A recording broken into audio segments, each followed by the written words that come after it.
I, 28M, met Emily, 27F, about 4 years ago through mutual friends at a birthday party.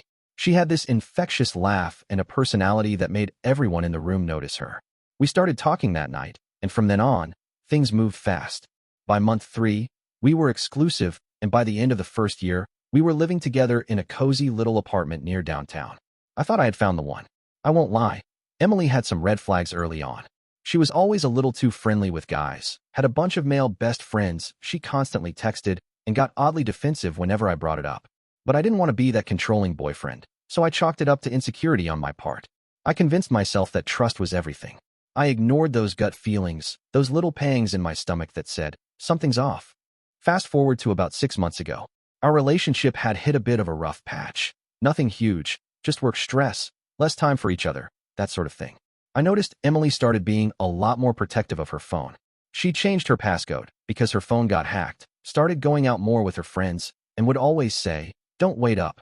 She was still affectionate, still said she loved me every day, so again, I brushed it off. I was an idiot. One night, she told me she was going out for a girls' night. I said okay and stayed in. Around midnight, I got a weird feeling and checked her location on Find My Friends. Yes, we had it set up voluntarily. It showed her at an address I didn't recognize, not a bar, not a restaurant, just a residential street in a different part of town. I waited. An hour passed, then 2. She still hadn't moved. So I did something I've never done in the 4 years we were together. I snooped. I opened her laptop, which was synced to her iMessages, and my heart stopped. There it was. Flirty messages to a guy named Jason. Explicit stuff. Plans to meet up. Confirmation that they had already hooked up. And right there in front of me, she'd messaged him. Heading over now. Can't wait to feel you again. I sat there staring at the screen like my entire reality just crumbled. I didn't know whether to cry, scream, or throw the damn laptop out the window. Instead, I packed a bag, drove to my brother's place, and left her a note on the kitchen counter.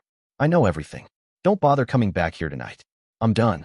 She blew up my phone the next morning. Calls, texts, DMs. The usual script. I'm so sorry. It was a mistake. I didn't mean to hurt you. It didn't mean anything. Please let's talk. The worst part? A part of me still wanted to hear her out. I loved her. I had imagined a life with her. We had talked about getting married, starting a family. How do you just turn all that off? But then I remembered that message. Can't wait to feel you again. That wasn't a mistake. That was a choice. A series of choices. Lies layered on top of lies. The gaslighting. The deflections. The nights I felt crazy for questioning her. I realized I wasn't just heartbroken, I was angry. So I replied to one message. You said cheating was a mistake. I said blocking you wasn't. And then I did just that. Blocked her on everything. So yeah, I blocked her on everything. Phone, Instagram, Facebook, even Venmo, because believe it or not, she tried messaging me there. I wanted nothing to do with her. I moved into my brother's guest room and started figuring out the next steps. Apartment hunting, canceling our shared subscriptions, getting my name off the lease. All that logistical breakup garbage that just makes everything worse. But even after blocking her, the emotional hangover stuck with me like a bad flu. I couldn't sleep, couldn't eat, couldn't focus. Every song on the radio reminded me of her. Every coffee shop had a memory. I'd go to send a meme and realize, oh right, I don't talk to her anymore. It wasn't just losing my girlfriend. It felt like I'd lost a whole life I'd built around her. A week went by, then another. Then one night, I ran into one of her friends, Amanda at a local bar. She looked uncomfortable when she saw me. I said hi politely, and she sort of gave me this awkward half smile like she knew something I didn't. I asked, so how's Emily? Amanda hesitated. Then she blurted out, she's been a mess. Keeps saying she screwed up the best thing in her life. She told us everything. Even admitted it wasn't just one time, it was a few times. She was seeing that guy behind your back for like 3 months. 3 months. Not a one-night mistake. Not a slip. Not a drunken accident, like she originally framed it. 3 months. That hit harder than I expected. It was like she took a dagger, stabbed me with it, and kept twisting. I remember just nodding, thanking Amanda for the honesty, and walking out of the bar. I didn't even finish my drink. That night, I did something I wasn't proud of. I looked at Emily's Instagram through a fake account.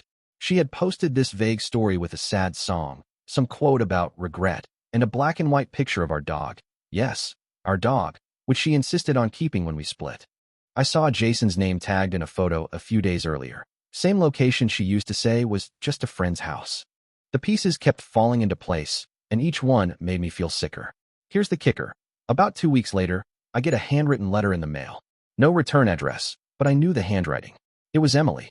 She wrote 3 pages. Said she knew she destroyed everything. Said she never stopped loving me. Said she had been lost. And Jason was just a distraction.